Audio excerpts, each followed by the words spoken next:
We're on the dock with Pastor Troy here. We have got an incredible series going on here. You're going to love it, and we're all about getting you off this dock, but we want you to stay here long enough to hear this show.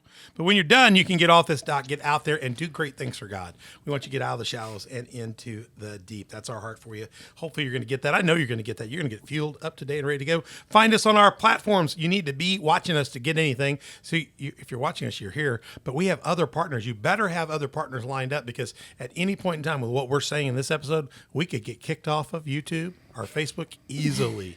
So please make sure you find us on Spotify, iTunes, YouTube. Also go to Google Podcasts, Facebook. Just in case, you better have Roku hooked up. Roku, download the SermonNet app, find the On the Dock with Pastor Troy channel, and get Rumble. Rumble's our big backup for YouTube. You never know. YouTube's crazy these days. So get the Rumble going, and you can always download the SermonNet app. It's a great app, great thing. You can always do that. So check us out on our social media partners as well: Facebook, Telegram, Instagram, and Twitter. And you can please subscribe, hit like, notify, whatever they call it on their channel, hit the thumbs up, do all those things, and tell other people and share the shows with other people and stay involved. We got lots of good stuff on the dock here going on, and we want you to be one of our partners. Be a Patreon partner. You can get one of these fine coffee cups here. I'll hold it up for Lucas here. There you go, Lucas. Good coffee cup here. Go get one of these. You want one of these? Go to onthedock.org, become a Patreon partner. Link over to Patreon or download the Patreon app and become a partner or sponsor. We'd love to have you. We'll send you one of those if you get all lined up. Finally, all of our stuff, go to onthedock.org. You can download and get linked to Patreon. You can get downloaded and linked to all of our platforms. You can also watch our viewer right there and watch us. So they take us off of everything. We're still at onthedock.org. Go watch us right there. And you can email us at info@onthedock.org if you got any questions. Now we're in the next episode, part 4 of our LifeSource Church series. I fixed my spelling from part 3 when I was introducing this. I had through the eyes of the one closest, and I had dropped the T, and both of the mothers of the church here tore into me relentless. Britton didn't say a word. He's kind of cool. He kind of like, yeah, brother. Felt bad for you. Felt bad for me. Yeah, taking the beating, and then Mother Beth and Mother Kara piled on, and it just looked like something out of a bad football game. And I did not score. I got sacked. Yeah. So I got on the set with me for this thing. We still have with us Pastor Brent Piles and his lovely bride, Mother Kara Piles, from LifeSource Church in West Frankfort. Guys, welcome. Thank you. Good to have you guys here. We are ready to get going in this incredible discussion. So in this episode, let me back up. We're going to talk about, I'm going to put that slide back up. We got through the eyes of the one closest. When I started doing the Pastoring in 2020 and Beyond series, we had Shane in to do that with Christ Church. We didn't get his wife, Melissa Bishop, in on that episode. I am going to get Melissa down here, get her online, get her on Zoom, and get her on the record. But one of my hopes and dreams was to, in these pastoral segments, to get a time with the one closest to the pastor, and that's the spouse. And Mother Kara, you happen to be that, and we've got Mother Beth in here today. So we are in trouble. We got 2 mothers. That's a bad deal. It's like double trouble. And we got 2 of them in here, but we wanted to take a time to focus a little bit more on you. It's not that Brent can't talk and say something. We can speak up. We'll try to defend each other, brother. I got your back. Right. I got your back. I got your back. Right. Yeah. And the door's right there. I'm older and slower, so that means you can get out first. I'll get the door open. Yeah, use me as a sacrifice. We'll clean this space. There's 2 people and a bear coming. It gets the slowest. That's why I would hit you in the knee first. Yeah, in Jesus' name. All right. Yeah. So my vision was that with the spouses present, there's no better window than to talk to you about. Because you sit next to Brent. You've been doing this for 8 years at LifeSource. Beth's been with me for 33 years of this. There is the one closest to you knows. They know what you look like before service and after service, in the up and the down. They know that there is a cost to lead. You know what the cost to lead is. There's a huge cost to lead the people of God. And it's a joy to sacrifice. If you're called, it's a joy to make the sacrifice, but there's a cost.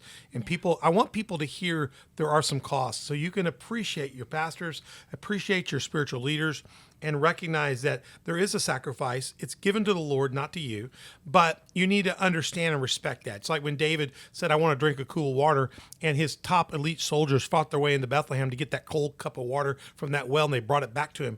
And David took the water and said, I can't drink this because you men went and got this for me. and he poured it out as a gift to God because of who his men were. You know that the work of pastoring, there's a sacrifice that's there.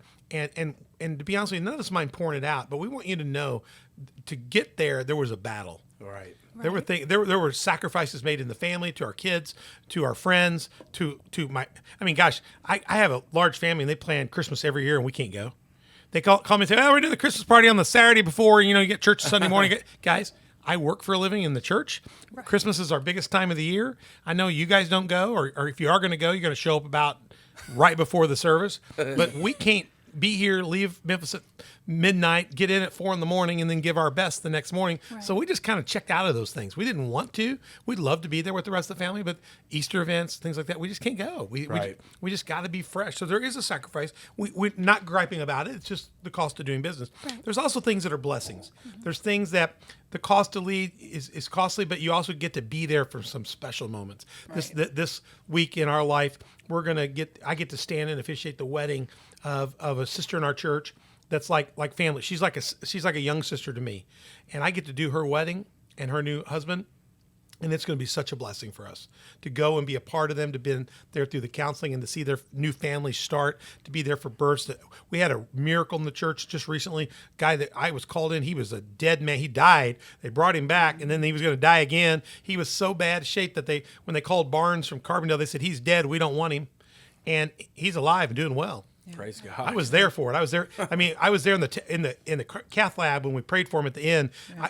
I heard the testimony of the cath nurses coming up and telling him he's a miracle, and they want to know what church he goes to. Well, we're a church that doesn't quit. Right. Even if he'd gone down the drain, we were all ready to understand it was well with his soul. Right. But that's a blessing to be there and see God come through. Right. You girls get to see some of that stuff, And then lastly, there are things that I think would help us as pastors, but we can't say it.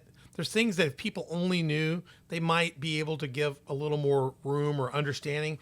And so they might not, sometimes we won't tell people, "Hey, by the way, it's my day off. I'm exhausted. I haven't had one." You can kind of help us maybe see some boundaries or some things people could do to make the life of pastoring better. Because I would say of all the people I started ministry with, there's well less than a third of us that are still in ministry after 32 years. Mm-hmm. And the ones that are in ministry, we're tough. We've been successful, good leaders. Not all of us have had the best boundaries, but we've had to build some to survive. Oh, yeah. So I wish I'd done a lot of that sooner than I did. And but I'm just tough enough that I made it, and I'm getting better and better at that. But there's a lot of those things I wish I'd done better. So maybe there's some things we could help young people out there, young ministers, young families going into ministry, grow through today. And so I want Kara and Beth to be our primary voices today. So Mother Kara, first of all, just tell me about your primary role when you work alongside your husband, Pastor Brent.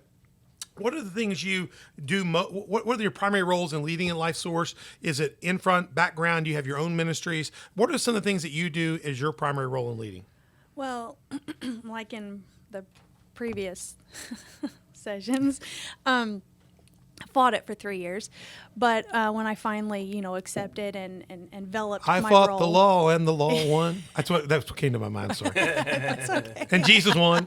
Yeah, he won. Explain though, you're a preacher's kid. Yes. So if they didn't watch this, you're right. PK. You had good reason for going, "Oh no, I'm not doing this like my mom had to do it. I did this." Right, KK? Yeah, seeing everything she went You through. weren't being rebellious because you hated the Lord. You loved the Lord. Oh yeah. You were being rebellious because you knew what the cost would be. Yeah. It wasn't my spiritual walk at all. That was never affected in this. My love for Jesus, and souls, everything like that. But as far as physically pastoring a church, I just wasn't up for it. At 100%, it's probably about a 2%.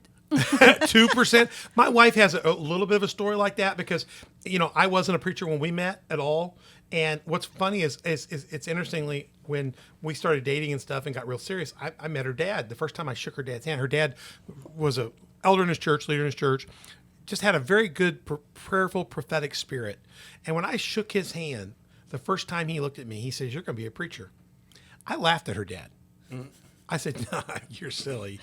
Silly. You got the wrong dude." I was running an insurance company and had no interest in preaching whatsoever.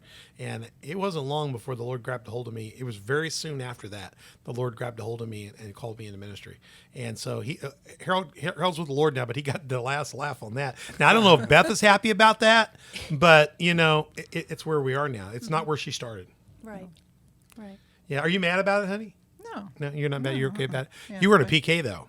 No, I wasn't. Yeah. So I mean, so Kara, what after you engaged? So I guess the first 3 years you were more support role to Brent. Yeah, I was more in the backgrounds. Yeah, you I didn't was stab him to quiet. death in his sleep at No. night or anything like that, did you? No, I was supportive for him. Were I you was- Job's wife? Like, you curse God and die, you. No. You weren't that. You weren't that bad. You weren't that. No. Okay. Not I at have that known level. pastors' wives though that did that. Oh, yeah. No, bad. And I'm going to say up front, yeah. and Carrie, you wouldn't have scared me on that because when new people get called into the Lord, they come into my office and say, I feel a call into ministry. The first thing I do is I give them a book called The Road to Ground Zero. Go back to my Fred Bishop, that's my spiritual mentors. That is episode 7, our first episode with a guest. And you'll see the book in that episode, The Road to Ground Zero. It talks about finding your ground zero from where you can start ministry. Right. And when somebody comes in my office, I give them the book and tell them to go read it. I don't say anything else. I say, go read it, come back. Mm-hmm. When they come back, I go, if money were an object, time were an object, space were an object, what would you do if you could? And I'll listen to what they say. If they say, I always wanted to own my own restaurant, do. And I'll say, okay, here's the deal. I want you to go do that and come back and talk to me later about ministry. Because until you're telling me it's the only thing I can do none other than that. That's one. Number 2, is your wife on board? Right. If your wife's not on board, you go back and work on her and wait a little longer, Joseph. She'll get on board. Yeah, because this could be miserable if she's not. If she's not, you would have not have stopped me from telling Brent to go forward, but I would have said, you know, be patient. Right. Be patient. It'll come. And Right. so that turn for you, you shared how that turned, and you guys kind of did that together. You said Giant City. You Yep. wrote when that turned. That's great. Yep. Yeah, so what would have scared me if they come in and tell me no, I'm not for this. He'll do that's his own job. I refuse to go any further with counseling or helping anybody Absolutely. going into ministry. Oh, yeah. You're done. Yeah. Yeah, because now I do agree that a wife can take a spouse in these days can take a secondary role, but they've got to at least be my pastor. Right. And that's caregiver. what I've always done. I've always felt like you and the kids were my ministry. I've never been an upfront person in the church. Mm-hmm. You know, now that my kids are grown, She's leading all kinds of I'm things these kind days. of, you know, getting in there a little bit more, but it's not, you don't have to be involved in everything. You just have to be supportive. Right. Yeah, Brent, one time back on Father's Day, you know, when she says, "Well," I said, "You ought to preach for me on Father's Day." So she did. She did one. She didn't like it. It was a very short message. She did a Mother's Day one Did you time. do it? Did One. great. Yeah, well, she did Father's Day for me, She so I did could great. enjoy it. Then the next year, she didn't want to do it again, so she wrote it and said, "You preach it, but I'll write it." It was the hardest thing I ever did. Was I was reading her sermon, I walked away to go give a point, and I thought, well, I don't write it. I don't know what I don't know Yeah. what I was saying. That would be hard. I couldn't do it. You know what I mean? I read her sermon, like, you know, and Beth says, you know, and I went away to give a point on something, and I realized I didn't write this. I don't know what the point is. I'm just reading a script. Right. So I felt like a TV news anchor that Yeah, just yeah. reads stuff. Didn't work. So Teleprompter. yeah, so she's quit doing that since. Yeah. So tell me, as we talk about this, you know, so your primary role is support. Are you doing other things beside that this day after year 3? The main thing that I am trying. I mean, I can always improve on, and I'm trying to improve on it. Is focusing on the women in our church. That's good. I focus on encouraging them and for them to reach out to me when they need me, as far as prayer or whatever. I try to do one-on-one stuff. I try to, but I don't want to offend people at the same time. So Yeah, I know how that is. yeah. So I try to do one-on-one stuff. I pray. I do meetings. I do counselings with them. That's what I want my main ministry to Right. be. Through COVID, I got a job, and that got us through COVID because with him being a barber, he wasn't able to work. So my job, and I loved it, but I just recently, a couple months ago, quit it because not that it wasn't the problem. I was allowing it to be the problem, if that makes sense, because it was preventing me from doing what my calling was. And I felt like it was hindering our calling, our Right. walk. So a couple months ago, I quit it because I wasn't able to reach out to women. I was working from 7 in the morning till 5 at night. Get off, go home, feed my kids, feed him, spend some time with them, and I go to bed, start it all over again. I didn't have time. I didn't take breaks. Yeah. So I didn't have time to reach out to them, to reply back to them as quick as they, would probably have liked or Right. answered calls. So that's my main. That's really good. Thing. I've been reflecting on that for a few weeks on some things because I've been thinking about the role of pastors and their wives. if I were doing things over again today and we're renegotiating my contract, I would contract in my wife more with the church up front, because don't anybody feel convicted about this. I understand not every church can have a pastor and a wife on staff. Right. And I realize you don't have the money for that and you may not believe God for it, but I do actually believe the work of the Levite family is to serve the church. And I think actually if you commit to it, God would provide for it. Absolutely. So I think you need to have if I were redoing this today, I would, and it may be something I do in the near future here, especially my wife now moving to the other side of the kids. But I think all the while that she still had that responsibility, I would be putting my wife on staff now. Not necessarily so she had to come a bunch of meetings, but because the role is involved so much of her time with me, the visitation, the go in the hospital together, we count. First thing I recommend to any young pastor, young pastors do not counsel women alone. Right. I don't do it. Never have done it. Got a window in my office. Got a window in everybody's office door. If it's a woman, my wife's present. The only time my wife's not present is she can't be present. And if she can't be present, I'll bring my secretary and she can sit down there. Or I've brought in other elders' wives before that are counselors and said, would you mind sitting in? Right. I just don't counsel women alone. I don't want them to think I'm the new caring husband. I'm not their husband. Right. I am not their husband. Right. I am paid to listen to you. And I care to listen to you, and I want to listen to you, but don't confuse with me being a counselor for being a substitute. Right. So I did that very early on. I've held those grounds, and that's been a blessing for us. Yeah. So, and people have never bucked me on it. I didn't walk in this office here till they put a hole in that wall and put a window in. We've had a couple people say, kind of be upset about it. Yeah, well, a few people, you won't talk to me alone? Why do you have to have her here? Because she understands you better. She's going to let me know if you're lying. She didn't have to say a word, but I'll talk to her about it. Because some women confuse me. The Bible says, let women counsel the women. Right. And so I can listen and give spiritual advice, but I can't always tell what's behind that. Yeah, your discernment isn't always great with is that. not always the best. Right. And my wife didn't have to be the primary in the conversation. I can be the primary, but I can say, what are you hearing, hon? Right. And what she can say is, I'm hearing, this or that. Oh, I didn't even know that. People walked out to go to the bathroom, and I said, you know what's going on here? I said, what? You're kidding, Come back in, call them out on it, and, you find out that's the case, Right. Because we don't understand the ways of women necessarily. Yeah. And the Bible says we should separate that. So it doesn't mean I can't be a spiritual leader, but I've not violated that. So I think that's a big help here. I think we need, if I were giving advice, though, I would talk to LifeSource Church, put them both on staff. Up the pay a little bit. Make sure that the spouses don't have to go out and get a second job. Right. If you can do that, it will bless your church family greater. Yeah. Absolutely. Not just that they'll be available to you, it's that they're available as a family. Right. That's the key, because there's a cost to lead. And if I were doing this all over again, I would change how I handle that. Mm-hmm. I would absolutely change how I handle that. Matter of fact, I may work on changing it very soon, because I just find right now I'm a good leader now, and I'm a far better leader with my wife beside me. Absolutely. Far better leader. And that needs to be recognized a little better in the church today. Right. Yeah. And I think that was also part of my problem, as well as having a job.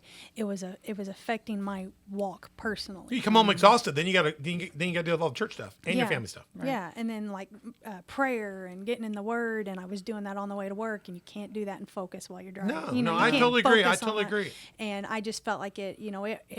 I'll be raw and honest with you. I felt like it hurt me spiritually. Well, you couldn't And have I his go back, crying to let him alone about it. you couldn't have Right. your own back, let alone his back. Right. And my wife has my back, but fortunately, I mean, Beth's had to work jobs a couple times in our marriage. She's had to go make donuts early in the morning and stuff. We've been fortunate that through our marriage, she's been able to work odd jobs at weird times, and so we didn't get unyoked. Right. But gosh, with our travel overseas and stuff, she couldn't have maintained a job anyway. Right. So you're really missing out. So churches, if you're paying your pastor so poor, this is just me speaking, that his wife's having to work to support you, you need to come together and just repent of that, because that's just not right. You need don't muzzle the ox, and certainly don't keep the ox's wife busy.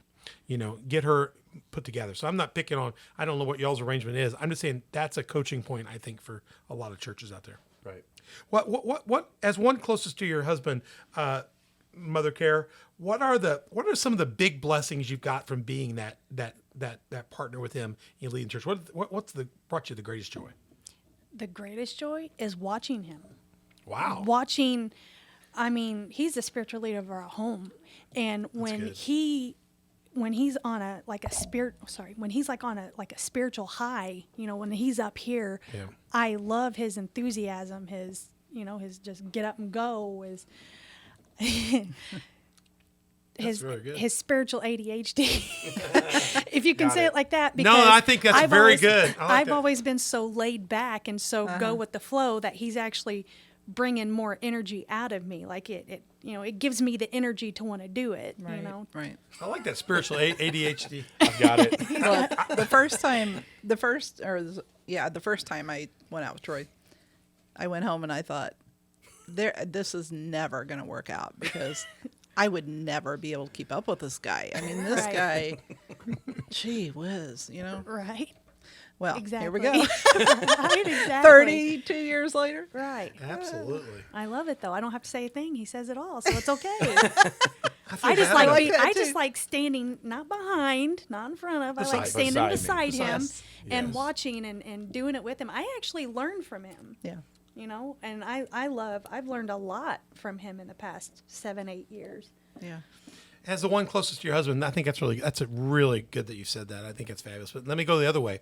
As the one closest to your husband, what are those costs to lead that you've seen that have been the most on your family, yourself? The cost to put him out there and to walk beside him. Where has the fire hit the hardest? Our home.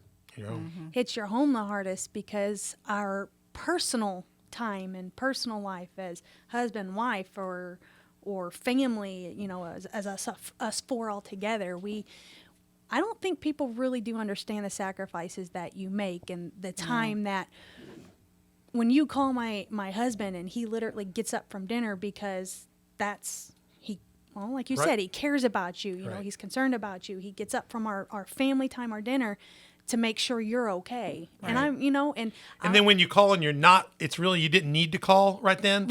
it wasn't an It emergency. wasn't an emergency. Yeah. Yeah, Right. it wasn't an emergency. Right. It's kind of frustrating at that time. It I is. feel like that too. More I these try days. not to take it personally, but Yeah. yeah. Because 'Cause- it's like they don't care. It's some people don't. I don't want to say that. There's some people that don't care what time of day it is, if it's important, if it's not, what they're taking him from. Because none of us mind Right. getting up if it's that crisis. Right. Right. Something's happened, heart attack, somebody's died, Right. somebody's having a Right. crisis moment. Right, We of don't mind. course. No. We all answer the bell. I mean, Right. but when it's not, you need to ask yourself if you're out there, would you want somebody to bother you in the dinner table? Would you want somebody to bother you after 9 o'clock at night, 10 o'clock at night? If you think, yeah, I would, then make the call. If you think it's that important that you would get up and go help a stranger, help them, then call. But if it's something that can wait till the next morning and hell will not freeze over or heaven will not go away, Right. then do it. But it don't. I think that's a big deal. So cost of family, go ahead. Right, and that's cost of family. I mean, that's why we've taken one day a week. So we take our Mondays as our day off. Me too. And that's our family day. That's for us. That's to focus on our kids because not only do I miss out on stuff, my kids do. They miss out on things with their dad. So your Sabbath is really Monday. We do our Sabbath and generally on Monday, except for this week again. Yeah. So every now and then we miss one this week because we are going to be gone this week a full day. So we'll change it if Right. every now and then Right. we'll change it. We'll substitute. We're going out of town in a week. Right. We'll flip it to We've Friday. done that. Yeah, we've done that. And I try to be, and then when I get bad on it, sometimes I have to go on vacation, come back, say, hey, I'm gonna get back on this. Right. Right. That's important. That you have a Sabbath time, guys. Even though you're Levites, even the Levites cycled around in the Bible. They go back to their villages, take a week off, take time off. You need to take vacation. You need to take time of leave occasionally. Right. It's tough to do in a young 2-3-year-old church, but where you're at now, you're going to need to. Oh yeah. Hey, one of the things that would be really important, I don't know if this is a bonus for you guys, you're going to be at year 8, you're going to be coming to year 10. I find that churches, when they move to year 10, start changing the texture of the church a bit. They kind of move they've become more established. They've become a little bit for the long haul. You may need a year 9.5, take an extended sabbatical and really do a walkabout and kind of say, God, what's the next 10 years look like? Because the next 10 years could be a different or higher calling or a different role, a different mentoring capacity. So I would really encourage that. We've tried to do sabbaticals about every 10 years, intense 30, 60, 90-day sabbaticals where you get away and you just de-stress. And what you do is you make other people lead for those 90 days. And when you come back, you don't take any of those jobs back. Right. You know, because it develops character, and then you step up above them. So that's something that I think is important as a bonus. Kara, so cost to lead to family, cost. The blessing is getting to be by your husband and getting to see just the success of ministry and the vision and the energy of ministry. So let me ask one more thing. This is a tough one. If I'm out there, I'm a member of a church, not necessarily going to LifeSource, not going to community, but you're just out there. You're a Joe church person, Mary church lady, and what are some things that you would love them to know about helping their pastor and their pastor's family be healthier, to be happier, to be more better, effective for them when what were things that you'd like them to know if they only knew that, like for example, calling during our dinner time, unless it's important, like really important, like life or death important, you know, or interrupting our day off, unless it's really, really important. What are some things that you would give advice to out there to kind of help people out? Things if they only knew. If they only knew. Oh, that he's. Yeah. If they only knew that how much this would help if they could just respect this, or you know, something that they just don't know. They just don't realize that really doesn't build the pastor. That really hurts the pastor. It's not good for the family. It's not good for the church. Well, yeah. I like what was stated earlier, that he is a pastor, and I think some people take advantage of that. Women do in general sometimes. No, you guys think so? Both of you, no. Beth, were you in on that too? I will admit that. But some people confuse his compassion and his love for something a little more. A real it's easy to confuse an agape love, or even a Philadelphia love, a brotherly love, or an agape love of the family of God. Right. And they can confuse that for going, this person, boy, he listens to me. Right. He looks at me when he looks at me when I speak. Yeah. Oh, he could be like my next. You know, Kara's a beautiful mother. She could find somebody else. Kara's, look at her. She's gorgeous. I almost feel like that has been stated before. No. I've heard that John 3:16, the guy that holds up the end zone sign in the end zone used to have the wig on, and he left his wife because he says, my wife's beautiful. She can find somebody else. And I'm out there doing this stuff. And so I've heard people use justifications like that. Yeah. Man. And this guy's doing ministry, so I think there's people out there that think that way, but they need to understand when we care and listen, that's because we care and listen, but that doesn't mean we're your spouse or your husband or your significant other by any means. Exactly. That just means we're called to be there for you. There's a big difference in being called to be there for you and being your household. Right. Yeah. Yeah. So, how do you do? How would you help coach people on boundaries with that? Boundaries and just understanding that.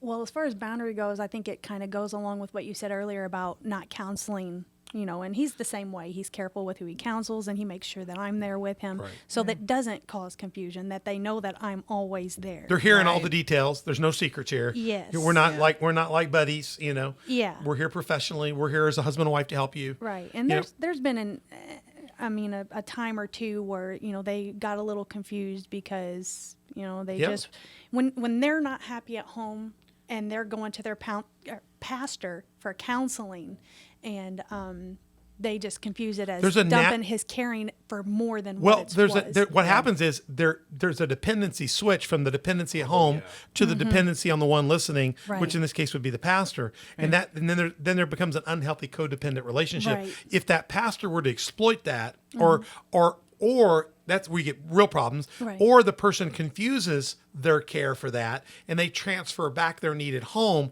on you. You may not even care. You're just listening, and they think, well, he really cares. No, he doesn't. He cares, but he doesn't care like you think he cares. Right. That's not what he's interested in. He's interested in your restoration of your home and your life, and that. I think that we call that transference and countertransference in ministry and counseling. And it's easy to get those barriers broken down, but by having the spouse present when we do counseling, it kind of breaks that bubble. And I have had people, well, I don't want to talk in front of her. I said, you're going to need to talk in front of her. We're not talking about it. Right. Whatever. Absolutely. If you've got something to say that she can't hear, this person sleeps next to me at night. I'd be whispering it anyway. That's just ridiculous. It's not going to go past her. She doesn't gossip. She's not going to have it on social media. I promise you, your stuff's safer with her than me.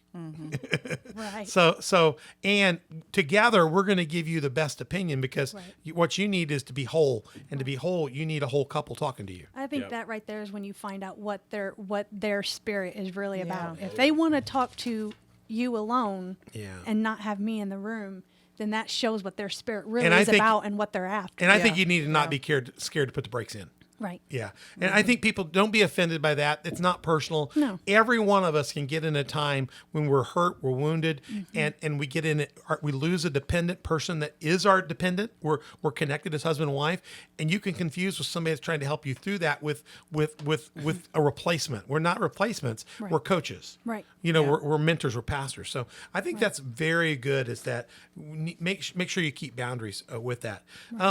How did COVID change the routine and the rhythm of your family, your church? What did you see biggest thing happen for you during the COVID change for you? During the COVID, well, that's when I got a job. Unfortunately. because the church So, yeah. So, I mean, that was, I feel like I missed out on a lot during COVID myself. Just, being honest. I mean, I was there, I was supportive. I helped do, whatever I needed to do to make the church ready for us to be able to stay open and all that. But, with me having worked that job like I was, I missed out on But don't you Yeah. think for you though, the rhythm routine was you having to press yourself thinner? You had to go to work to kind of support the family. The church needed support Yeah. to get through this time. We're all going to have to dig in and work a little harder. You Right. gave up a lot of family time. You gave up ministry, but yet you really did it to get through ministry. Right. I think I took on more roles than Right. what I normally do. Yeah. With working and trying to encourage the women at the same time, doing worship, and having to keep because of COVID, having to keep it a small circle, so only so many people could do so much at once. So you felt like you were taking on more, doing more. I think you had said that earlier about having to go full force ahead, Right. And full speed ahead. But yeah, I think that's just picking up more roles and is what changed. I think the thing I see most is that COVID worked us to death. We worked harder and more hours and more intensity to get through things. You had to create new ministry and then push it through. You didn't have everybody around that you would normally have put all that ministry on, so you were having to drive things a little harder and everything that you're worrying about, people being sick, you're worrying about people getting food, worried about people how they're going to keep their bills paid, and being available as a church, making sure your church finances were solid and that you were able to hold above ground. I think a lot of people don't realize, one of the things that Shane talked about in his series that we did on Pastor and Beyond 2020 was that all of the pastors and churches are going to need a break. Staff is exhausted, church is tired. So churches out there, if you're listening to this, make sure as we come through this COVID, we get back to normalcy. I think all of you need to get your pastors a nice vacation, 7, 8, 10, 15 days. I'm not talking about 4 or 5 days at Branson. I'm talking about 7, 10, 15, 14 days. Get them a vacation someplace. Cruise ship if they want to do it, vacation, Antigua. Send them someplace where they can just put their feet in the sand and rest a little bit and start dreaming about the things of God again. I think the biggest thing we need to do is give our staff, give our clergy a little bit of break. We slowed things down here in July, although Lucas and I and the team here on the dock worked a little bit harder when we're getting this thing going. But we all are knowing that we need a break, we need a breath. And it's hard now because we're trying to reposition for the future. But as we come through that, we're going to need to take a break. Take some sabbaticals and some rest. Let me ask you, let's go a little deeper with both of you. These couple bonus questions here. We're in bonus time. So I'm going to see if I can get these out. Lucas, we'll see if we can get a few of these out here and kind of wrap up this series. But Brent, what is the ethos, the spirit that really you think defines your process at Life Church? What is your process? What is your spirit? What do you want to see happen in the life of somebody that walks in the door? Well, obviously we want to see them overcome the challenges that they're facing. I mean, we're dealing with people from every walk of life. So you're looking at, coming out of criminal backgrounds, addiction, poverty, all kinds of different things. So we're dealing with a mix of things, because I don't want to just teach you a bunch of spiritual principles, but then your life is dysfunctional, because we've seen where you have people that are very spiritual people, but because they still don't know how to manage their life, it always bleeds over and it affects their spiritual life. So our biggest focus is obviously we want to get people born again. That's 100% necessary, not just for this life, but for the life to come. But also, man, to help people learn how to function in life, because it's great that you know how to come to church, clap, sing, and say amen. But if you still don't know how to manage a checkbook and you still don't know how to deal with each other, you don't know how to function on a day-to-day basis, then you're going to make your spiritual life so much harder because you're still struggling with all these different issues in your life. So we're really trying to hit all ends of it, man. Not just make you a spiritual individual, but also helping that spiritual life influence your day-to-day life, so that way it all goes together. Because if not, then one of them are taking a hit. And that's what we probably see the most, man, is people that they come to church, they're born again, they're having this great experience with God, but they're still going back to a dysfunctional lifestyle. Yeah. They're still going back to dysfunctional lives, and it eventually affects them spiritually. Yeah. It affects them in their walk with God. So we're just trying to hit everything, man, not just change what you do on Sundays, but what are you doing Monday through Saturday? But that's discipleship. That is true discipleship. That's that true discipleship that really roots you in, so that's not just on Sunday, your faith can walk. Yes, very, very well said. It's a lifestyle. It's not just a religion. It's not your. That's right. It's not separate from the rest of your life. It should affect all of your life. We don't worship a dead God. We worship a living God. We're preaching this each hard. and every day, and we get plenty. No, I think we're preaching this hard at LifeSource right now. That's our series really right now. Yeah. So let's pull this together a little bit in a neat package here. What would you see of all of our discussions that we've had in this 4-part series? What are those top, maybe 2 or 3 spiritual needs or issues that we need to be most highly aware of as we go forward? What are the areas that you see? Number one, I know you're saying to be better at disciple, to be rooted. I don't know how we go forward without saying that again. Right. Now I'm going to steal that. You need to quote me at that. When you preach that next week, you just say, Pastor Troy up at Community Faith said, we need to be rooted and all that. You need to quote me. So what are some other things, though, you think, just going forward, that top 3 spiritual needs or issues, getting rooted, what else do you see coming up that we need to really dial in on? I think a lot of it branches from that, but I think getting very, I don't know how it goes around that. Everything I'm saying, I feel like I'm using the word rooted. Yeah. I think that has everything to do with it. I think getting more aware of your purpose and who you're supposed to be, because even though I think that rooted is a big issue, because it's what's going to bring you back, because I think there's some people that had to have that necessary distance for whatever reason, but being rooted in Christ, being rooted in the church brought them back. Mm-hmm. But what does it matter if you keep coming back if you're still not understanding your purpose, and that you're doing more than just coming to church? You're doing more than just saying I'm a part of a church or a part of a body, but what is that body doing? Like, what are you actually doing and serving your purpose? Because we're not just going to church, we are the church. So what does the church do? And I think that is, besides being rooted in discipleship, that's the other aspect of LifeSource that I think grew and got better and stronger, is we are so much more aware and have a better sense of who we are. And the pandemic brought that out of us at a greater level. We were already doing it, but the pandemic just magnified it. We are way more effective as a church. We're way more effective as a body. And I think that's something that we had to grow in and learn. And that is just knowing our purpose, knowing your function, knowing your assignment, knowing the lane that God's put you in. I think that was, just so important, along with being discipled, is knowing your purpose. And I think that's one of the spiritual needs that we are continuing to teach, coming out of this pandemic. Okay, I just did a run back through some of the things you've been saying, and both of you guys. So one is, if you were picking those top spiritual needs, issues, be better at discipleship, get people more rooted. Not that we've been bad at it, but more that. You mentioned, I'm going to change the order on this. So my second would be, with that, increasing the intensity. Yes. You talked about intensity. The sifting, I think, created a more intense church. The shaking has created a more, you shake flour to get rid of the lumps and the bumps and get to the real flour. You mentioned that we way back in there, it was good preaching. You said, who has the body and who has a growth on the body. This sifting is going to shake off those growths and get rid of the stuff that doesn't belong. Yeah. So we're going to have better discipleship. We're going to have the intensity is going to make us be sifted and shake. So we're going to be more effective, is what you were saying. Oh, yeah. And I think that's key. And that leads to number 3 for me. And I got these a little bit out of order. It leads to what you said in our episode on changes since COVID. You said that we need to live with a bigger mandate of being the church.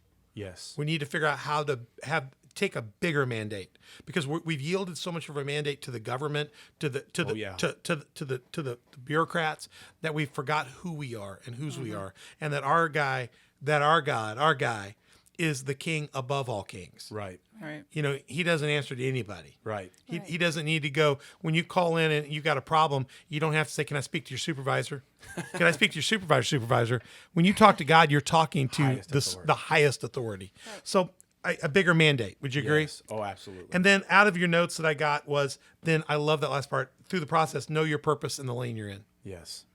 I know the lane you're in, and you guys are in a very good lane. You guys are in a lane that's highly needed in the body of Christ, in your region, our region. To be honest with you right now, we don't do a lot of recovery ministry. We have people that have been in recovery. I almost refer all those people to other churches. And we had some churches that were doing a good job with that in this area, and they've kind of quit that. And I do know that Cornerstone's picked up their work in our area on recovery ministry. Awesome. Matt's there. He's one that used to be chaplain at Shawnee. He's there, and he's doing some good work. I know you guys are. I would quickly, if somebody came to the church that had a recovery issue, quickly refer them to LifeSource Church. Yeah. I would have no problem sending, say, I need you to leave here and go up to LifeSource, at least until you get through this enough, and then we'll transplant you back here down the road, because you guys have a gift and an understanding of that. I've never tried to be a pastor for people that I don't feel called to be, but I've also felt comfortable finding somebody that is. And you guys have a great niche and a great lane, and I love your idea there. I especially like the idea that you guys of being the mission you have of being the body of Christ, so that in the absence your city would grieve. I love that. And I love the concept that your goal is to find the issues of your community, transform them through the people, and that the church is responsible for the things that we have in our community, like the poor, the orphaned, and the hungry. I love that. So knowing your purpose and getting in your lane. So let me repeat these. Better discipleship, being rooted and grounded. You agree? Absolutely. Number 2, intensity. Let the sifting do something in us. Let it make us stronger. All right. Yes. And then we got a bigger mandate. If you're sifted stronger, you can take on a bigger mandate. Absolutely. And finally, get in your lane, know your purpose, and move down the road. We certainly need that in the community of faith. Let me ask one last question. This will wrap up this series. And I think this is a good one.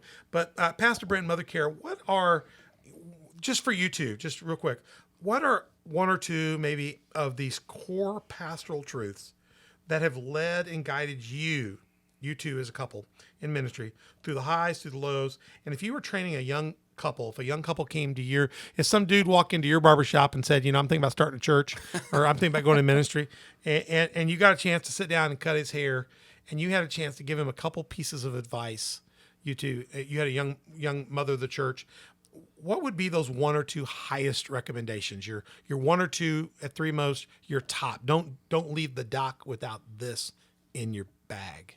What do you think? Well, in my case, as far as if he had a spouse, I definitely would want to encourage her to be supportive of him, and that what is his is yours. Mm-hmm. So if it's his calling, it is your calling. So you may not have married into it knowing that was going to be your calling, but if God chooses him, God knew we were going to be together anyway. Right. So if he knew, see the sovereignty of God in this whole thing. Yes. Yeah. You fought the law, and the law won. Yeah. God won. Good. Yes. That's very good. Thank you. So number 1, be supportive of the call as a couple. Mm-hmm. Number 2, you got another one? Yeah, I would definitely say make sure you have a strong covering. Mm-hmm.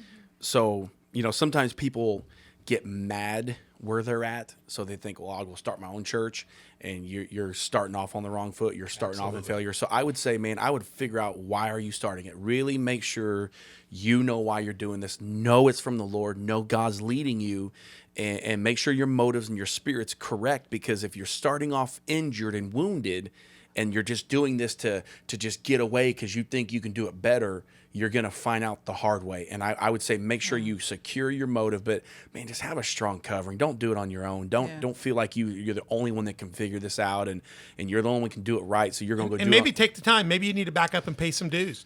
We talked about this one, that you got to pay some dues to be in ministry. And so what you're saying is, you need to be faithful first where you are. Oh, absolutely. Don't move out of pain. Absolutely. And if you're in pain, but you feel the call, work through the pain first, Right. so that you leave with a blessing. Yes. Shake the dust, not shake the dust off in a negative way. Leave with a blessing from the house. Leave in honor. And if you can't do that right now, maybe it's not time yet. That's right. You know, Joseph got a vision, and it took a lot of time. Oh, absolutely. Yeah, too many people want to just jump right off the dock, and they don't know how to swim yet. Not even ready. And I love that. Secure your motive. Yeah. Why are you leaving right now? Right. Yeah, you may, just because you got the call doesn't mean you got to go now. Why right now? So you got, be supportive of the call as a couple. Make sure you have a strong covering, and that means you need to be faithful first where you are, and not leaving out of pain, and secure your motive. Any other last words? I think that's our series that he's been teaching on is honor. So if you feel that that's your calling, like he said, you do it right, you leave in a right way, you do it honorably, because God doesn't bless something that's not honorable. So if you want what you're doing and what you believe is your calling to be blessed and to grow, then you just do it with honor. Right. Yeah. Don't leave in, like he said. I think that is so true. There's a real good book.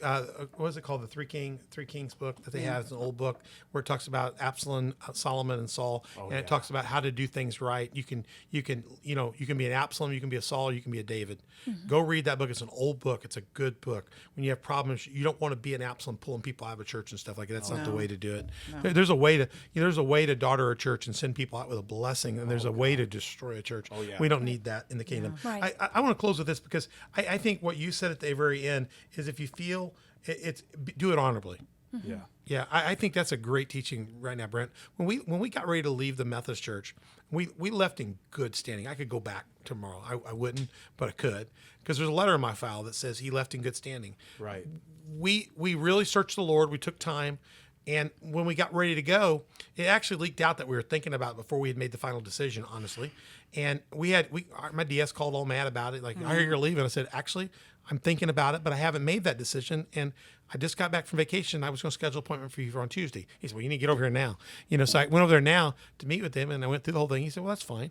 And and I said, well, I've got a meeting scheduled with the bishop. So I went into our bishop's office, and I said, Bishop Palmer, Beth and I have really spent some time in discernment. We think God's calling us to leave. Our heart is kind of leaving from here, but I'm your chair of evangelism. I'm a pastor here. I was ordained by you. I promised when I was ordained that I would serve at your will as my bishop.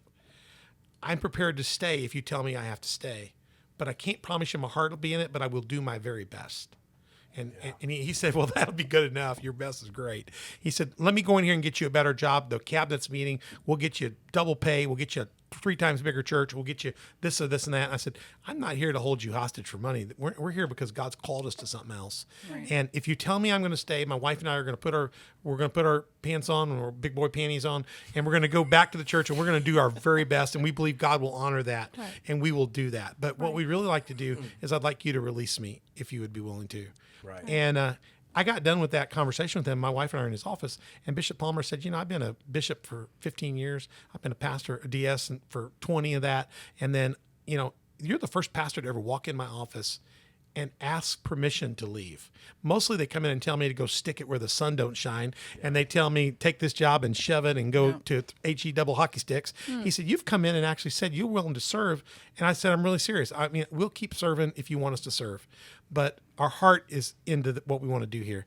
And he says, I'm going to release you. He said, and here's the deal. I'm going to put a letter in your file. If you ever want to come back, you just call me. And if I'm not the bishop here, wherever I'm at, I'll get you a job.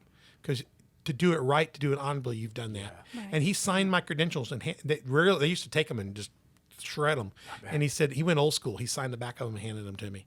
And he said, when you left in good standing. And then he said, I said, well, Bishop, I knelt down. I was ordained by a bishop, and I took the vows in front of a bishop. I need that release. He said, well, kneel down at this altar. And he lifted his hands up off me. And you do things right, you leave with respect, and then God opens new doors. Yes. Right. It's all about it. He says the first person in his entire ministry to come in and leave appropriately. Right. Wow. I think there's a season for everything. Yeah. And when you finish a season in one place and you can't grow anymore, then sometimes it is time to be released and go on. If you Right. can't get what you need in that area, then you need to go where you can. Well, I think the rule of thumb here is don't be scared to Right. do things right. Right. Right. Yeah. And don't be scared Right. to do things maybe even boldly, but do it respectfully and humbly. Right. And I think you guys do it honorably. Yeah. I think I think what you guys have given there is just very powerful. Be supportive of the call as a couple. Make sure you have a strong covering. Make sure you've been faithful first where you've been planted, Right. and work out of there in due season. It may take you a little more time. Maybe you got to do things right. Maybe you need to be coached, and then make sure your motive is secure. You're leaving for the right reasons. And lastly, if you feel it's your thing to do it honorably. Do it the right Right. way. Yep. Guys, it's been a pleasure to have you guys at On the Dock. Just been a pleasure. been Don't an you think, honor. Mother Beth? Oh, yeah. Yeah, what you're offering people is great. I hope you enjoy it. Guys, you guys up at LifeSource Church, you have a fine pastor and mother of your church, and you guys are blessed. If you ever do anything wrong to them, we're going to drag them down to Community Faith Church, and they can have the church here. We'll retire. So y'all be real nice to these guys. They are lovely people, and I hope you enjoy their leadership. And we just want you to continue to work with us at On the Dock. Find us at onthedock.org. You can email us at info@onthedock.org. If you want to know where these guys go to church, email us. We'll tell you where they are. You can go to church with them. And then we love to have you on our podcast platforms, YouTube, Facebook, and YouTube, iTunes, Spotify, Facebook, Google Podcasts, Roku, Rumble, and SermonNet. And reach out and comment to us at Facebook, Instagram, Telegram, and Twitter. Let us know what you liked. Share shout outs and things like that. And make sure you share, subscribe, hit notify, like on the podcast, and make sure you get this out to other people, because I think what they've shared, a lot of people need to know. We'd always love to have you as a Patreon partner. Go to On the Dock with Pastor Troy at Patreon. Become one of our partners or sponsors. And as always, we'd love to have you at Community of Faith Church. We meet Sundays at 10 o'clock, Wednesdays at 6:30. We'd love to have you at our Community of Faith. If you want to check us out, you can go watch us on TV at coftv.com. That is not a substitute for coming to see us. It's a big difference, but you can check it out. And you can always check us out on our Facebook or YouTube platforms as well. We'd love to have you. Brent, one last time, tell people how to find you at LifeSource. All right. We are at 1011 East 6th Street. We're in West Frankfort, Illinois. We've got services on Sundays at 11:30. Sorry. So 11:30 on Sundays. We do have a free cafe from 9 a.m. to 11 a.m. and all of that's free. There's donuts, pastries in there for you, and then worship and word at 11:30. And of course Thursdays at 7 o'clock, and then we have a free meal from 5 to 6:30, and that's a free hot meal. It's a full dinner, and so if you're running a little bit late and you don't think you're going to be able to have dinner at home, come early and eat with us, and come right into service, and I promise you will not regret it. Fantastic. Guys, Brent, Kara, it's been a pleasure. Mother Beth. Guys, it's been great. It's been great. It's been great. for having Hope you've enjoyed it. We've been glad to have you for this entire LifeSource Church series. Go check out the whole series. I know it's great. Look out for other series we got coming up real soon. And we look forward to seeing you around on the dock.